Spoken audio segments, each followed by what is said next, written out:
Senin 12 Syawal 1442 Hijriah. Kitab Fawaidul Muhtaroh. Kisah orang-orang zuhud. 1. Dalam kitab Asifah disebutkan bahwasanya malaikat Jibril berkata kepada Nabi Muhammad SAW, sesungguhnya Allah Subhanahu wa Ta'ala berfirman kepadamu, apakah engkau suka jika gunung-gunung ini aku jadikan emas untuk kamu dan akan menyertaimu kemana saja engkau pergi? Lalu beliau diam sejenak kemudian berkata, wahai Jibril, apa perlunya aku terhadap dunia? Dunia itu rumahnya orang yang tidak punya rumah di akhirat, hartanya orang yang tidak punya harta dan yang mengumpulkannya adalah orang-orang yang tidak berakal. Al-Jawahir Luluyah, 292.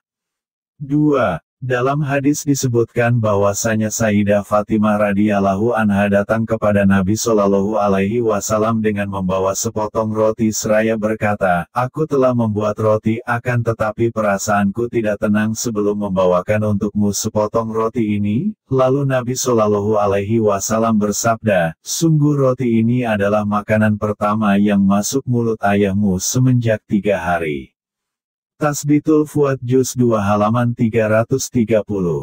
3. Nabi Isa alaihissalam meletakkan kepalanya di atas batu waktu tidur, beliau kemudian melemparkan batu itu tatkala iblis menampakkan diri di hadapannya dan iblis berkata, kamu telah mencintai dunia.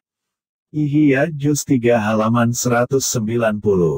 4. Pada detik-detik terakhir menjelang wafatnya Umar bin Abdul Aziz, dia meninggalkan 15 putra dan putri pada beberapa orang yang datang menjenguknya saat beliau di atas kasur dan mereka bertanya, apa yang kamu tinggalkan untuk 15 anakmu itu? Maka beliau menjawab, aku meninggalkan untuk mereka takwa kepada Allah, maka jika mereka orang-orang yang soleh maka Allah akan mengurusi urusan mereka dan jika mereka bukan orang soleh maka aku tidak mau meninggalkan sesuatu yang membantu mereka berbuat maksiat kepada Allah. Anisul Mukminin 55. 5. Ketika Malik bin Dinar rahimahullah keluar rumah, dia mengunci pintu rumahnya dengan mengikatkan tali seraya berkata, kalau bukan karena anjing, akan aku biarkan rumahku terbuka. Hal tersebut dikarenakan kosongnya rumah beliau dari harta benda dunia.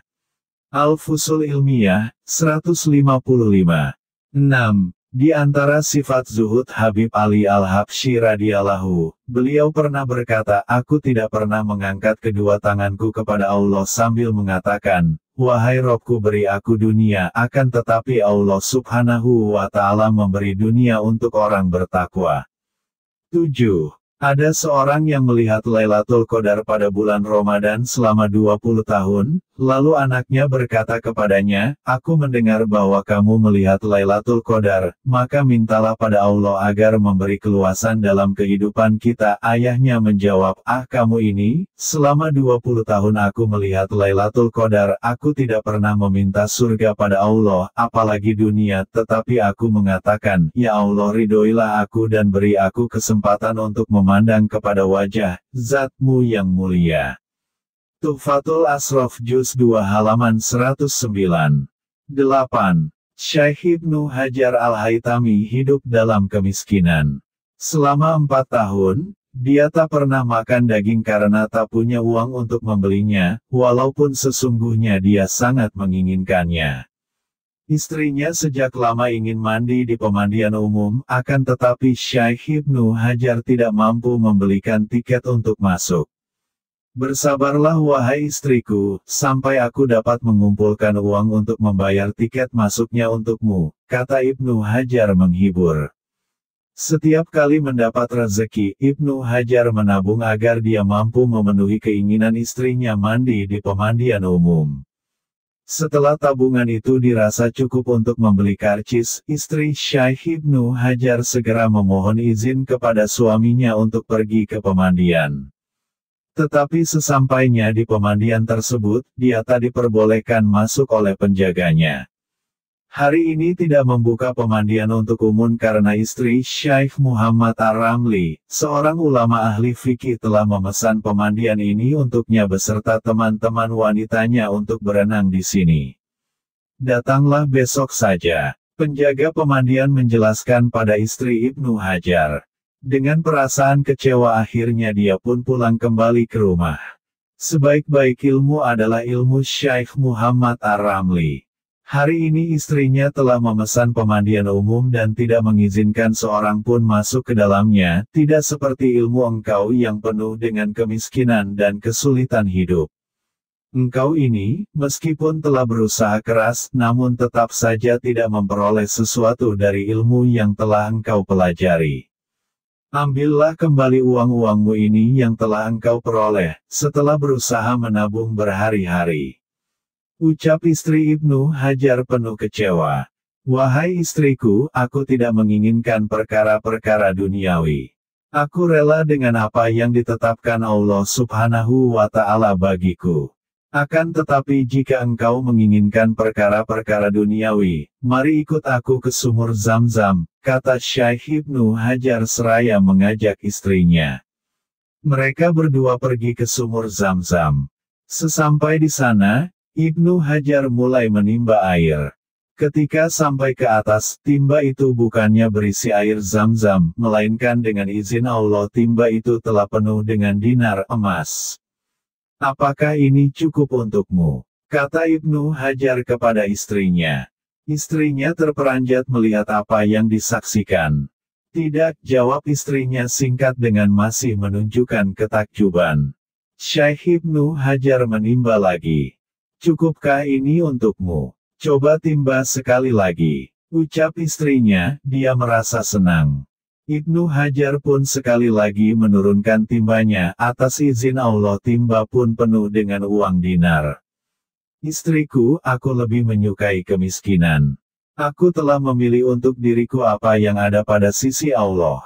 Dunia dan seisinya tidak termasuk apa yang ada pada sisinya. Dunia ini akan segera berlalu, umurnya singkat, dan kehidupannya hina. Sekarang pilihlah antara keduanya, kembalikan dinar-dinar itu ke dalam sumur Zam-Zam, atau engkau ambil dinar-dinar tersebut dan engkau aku ceraikan, ucap Ibnu Hajar tegas kepada istrinya itu. Wahai suamiku, sebaiknya kita memanfaatkan uang dinar ini sebagaimana umumnya orang-orang memanfaatkannya. Tidak, jika demikian, kita kembalikan satu timba saja. Tidak, jika demikian, bagaimana kalau kita ambil satu dinar saja untuk kita nikmati hari ini, pinta sang istri. Tidak, kembalikan semuanya ke sumur atau engkau aku ceraikan. Baiklah, jawab istrinya menghela napas, seulas senyum terukir dari wajahnya, kita kembalikan saja ke sumur.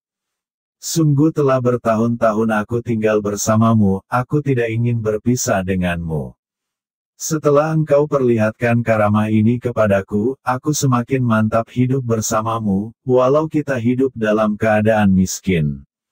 Demi Allah, aku akan bersabar dengan segala kesulitan hidup ini, lanjut ucap istrinya dengan penuh keikhlasan.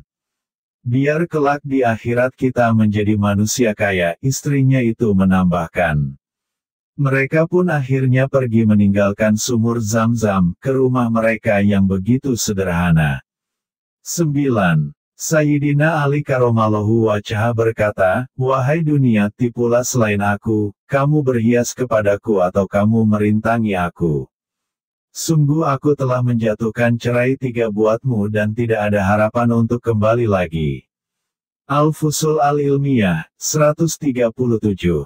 10. Sekali waktu Habib Muhsin bin Alwi Assegaf menasehati orang-orang dalam masalah zuhud dan beliau menyebutkan bahwasanya Sayyidina Ali Karamallahu Wajhah menceraikan dunia dengan 3 kali cerai atau tolak. Tatkala orang-orang bubar, ada salah seorang yang telah meresapi nasihatnya datang kepada beliau dan ingin menceraikan dunia sebagaimana Sayyidina Ali Karamallahu Wajhah.